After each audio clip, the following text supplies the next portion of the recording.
Welcome back to my channel, everyone. My name is Tish. I am going to be opening up and revealing everything that I keep and store in my kitchen cupboards, pantry, whatever you want to call it. So I'm going to be running through a list of ingredients that you guys may or may not have heard of, hopefully sparking some inspiration for you guys to jump right into your kitchen, get creative, get comfortable, get cooking in your own space. I want to give you guys a total lowdown of things that I cook with, things that I store in my kitchen, and things to ensure that I'm eating well and feeling at my complete total optimum best. So yeah, let's jump straight into the video.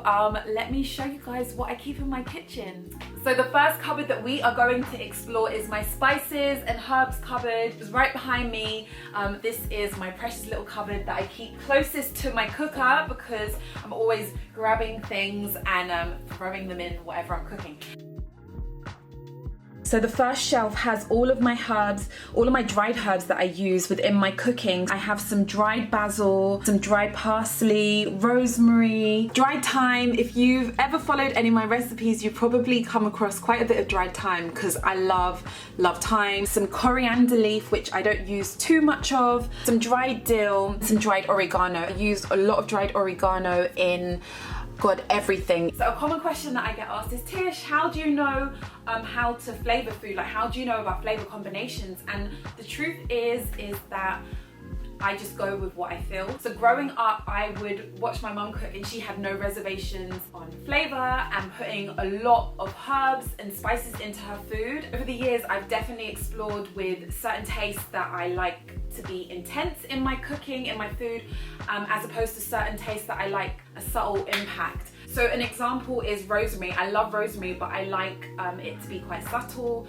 Whereas cumin, I love a lot of cumin, and oregano, and oh god, the list goes on. So yeah, when it comes to flavor combining, it's basically whatever works for you. There are no rules. The next shelf in the seasoning cupboard has all of my spices, which you can see in the back there.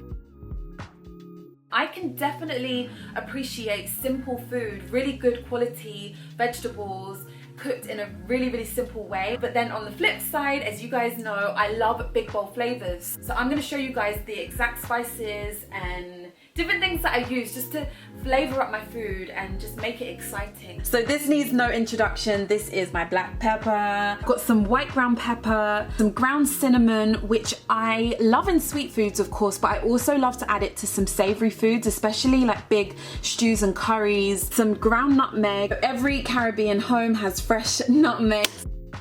Onion, garlic, ginger powder. I always use fresh ginger, garlic and onion, but then I also like to add the powders as well. It just, I don't know, enhances everything, makes everything taste 10 times more amazing. Some garam masala, paprika, some Chinese 5-spice. We've got some allspice, some cayenne, some ground turmeric, which I love making golden milk with. I also always keep some fresh turmeric as well. So if you've only ever used powders, go and give real spice seeds a try. I guarantee it will take your cooking to the next level. Some of my favorites include fennel seeds, cumin seeds, coriander seeds, which I am just in love with. So to make the whole seeds extra fragrant and to take any bitterness away, I love toasting my seeds. So I heat a dry pan for around 3 minutes and then I place in whatever seeds I want to toast. So I make sure that I constantly shake them just to ensure that I don't burn any of the seeds. And I let them become kind of toasty and golden for around 2 to 3 minutes. I then place the toasted whole seeds into a mortar and pestle and just grind them down until they reach a powdery form. Sometimes I'll store them in a tight glass jar, or I will just use them straight away in whatever I'm preparing.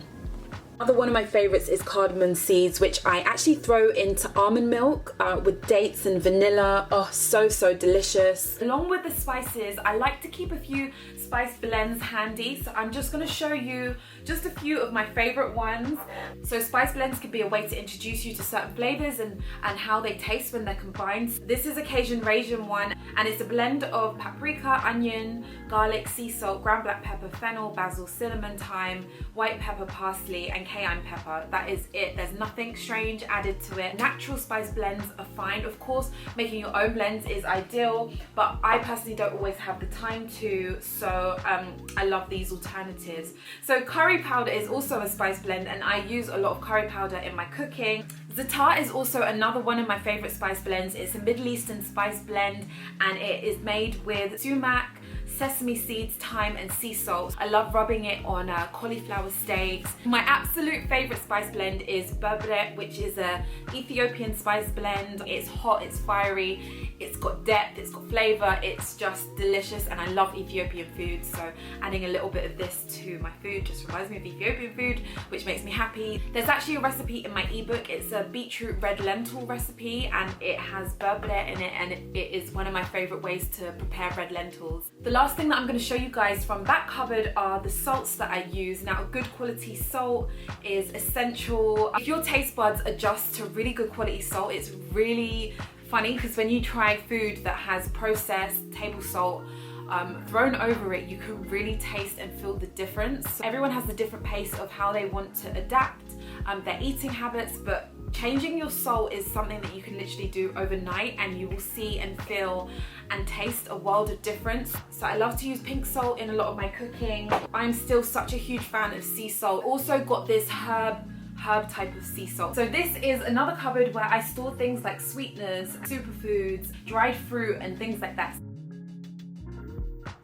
So these are the dried fruits that I have. I've got some dried apricots. If you want to buy dried apricots, make sure you go for the dark apricots. If they are bright orange, like a fluorescent orange almost, avoid them, because it probably means that they've been dyed, and you just kind of want to avoid anything that's been dyed or dipped in anything strange. They go really well with fragrant kind of sweet and spicy chickpea dishes. If you soak dried apricots overnight, they'll kind of like triple in size. They become really plump and juicy. If I'm eating a porridge, they're really, really delicious on porridge. These are some goji berries, some dried cranberries, which go really well chopped up in salads with walnuts and different greens, some sultanas, and these Inca berries, which are quite sour in taste.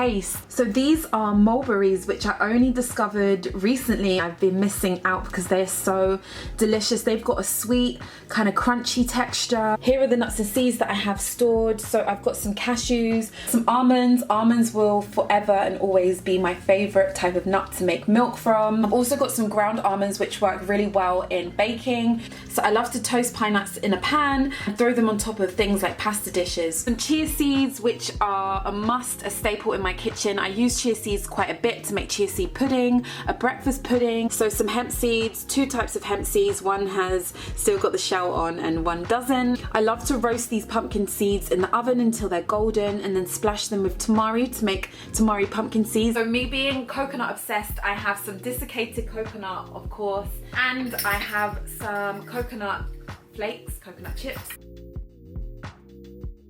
So the sweeteners in my cupboard include coconut palm sugar and maple syrup. I do have some agave, but I rarely use agave just because I don't really enjoy the taste as much as the maple syrup and coconut palm sugar. I usually have some raw honey as well, but I've just run out. I've got a couple of nut butters also.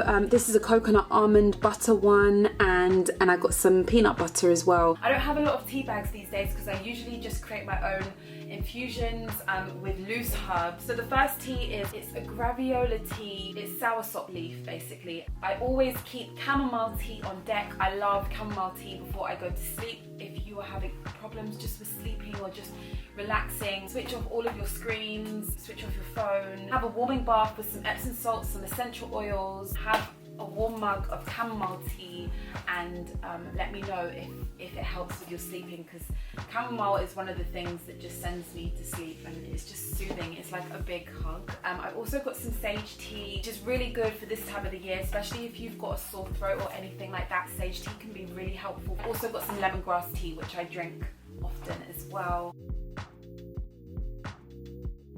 This right here is a blend of super greens, and it includes spirulina, nettle, wheatgrass, chlorella, moringa and kelp, and I add this every time I have a green juice. I add like a teaspoon or maybe a teaspoon and a half, just depending on how I'm feeling. Or cacao powder, good for anything chocolatey. Bee pollen, which I usually add when I have the occasional smoothie, I add it to that, or even sometimes I'll just have like a teaspoon of it. Some cacao butter, which I recently used in a recipe, Valentine's Day recipe, to make the cheesecake filling, and it kind of gave it like a chocolatey white chocolate type taste. I've also got some lucuma powder. It's got a sweet maple taste, so it's great as a sweetener. I also love adding it to a warm elixir as well. So the warming elixir that I made today had maple syrup, lucuma powder, nut milk, ginger powder, reishi powder, cinnamon, and some fresh turmeric. So I placed it into the high-speed blender and let it warm. If you don't have a high-speed blender that will warm the drink, you can actually heat it on the stove in a saucepan, and then I served it. I don't have exact measurements for this elixir, I just did everything by eye. So I've got some maca here. Like the lucuma, I actually just love the taste of it. The last thing that I'm going to show you guys, because it's one of my favorite superfoods, is reishi powder. So on to the most important cupboard. This is the cupboard filled with most of the ingredients that I use during the week to cook most of my main meals. Over the years, I have experimented with different beans just to find out what works best for me. There are about 4 or 5 different varieties of beans that actually feel good when I eat them. This includes mung beans. I love using mung beans to make a mung bean dal. That is like one of my favorite things to do at the moment. Butter beans cooked from dried are so delicious. What I'll do is soak them, cook them with a little bit of sea salt and some kombu in some fresh water until they are soft, almost until you can mash them. And I actually love mashing butter beans too, like making butter bean mash. It sounds a bit weird, but it really works. Where would I be without my chickpeas? I adore chickpeas. I never ever get bloated or anything like that from eating chickpeas. Soaking beans from dried can eliminate something called phytic acid. I'm not going to get into phytic acid right now because that's a whole nother video topic, but if you haven't done your research on phytic acid and you do eat a predominantly whole foods diet, including a lot of grains, nuts and seeds